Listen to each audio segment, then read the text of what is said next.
भारताच्या आध्यात्मिक संरक्षणासाठी प्रभादेवीत श्री राजमातंगी महायज्ञ.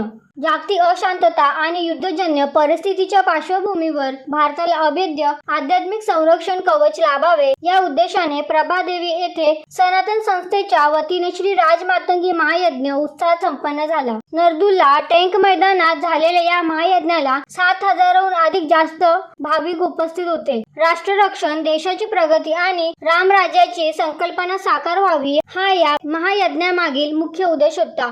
आमदार ज्ञानेश्वर म्हात्रे, आमदार डॉक्टर मनीषा कायंदे, रणजित सावरकर, रवींद्र प्रभुदेसाई यांच्यासह विविध मान्यवर उपस्थित होते. महायज्ञाचे थेट प्रक्षेपण यूट्यूबवरून करण्यात आले. भारतासह अमेरिका, कॅनडा, जपान, जर्मनी आदी देशातील हजारो भाविकांनी ऑनलाईन सहभाग घेतला. सनातन संस्थेचे प्रवक्ता अभय वर्तक यांनी भारताच्या रक्षणासाठी आध्यात्मिक शक्ती आवश्यक असून ती राजमातंगी देवीचा महायज्ञ देशाला आध्यात्मिक बळ देणारा ठरेल असा विश्वास व्यक्त केला.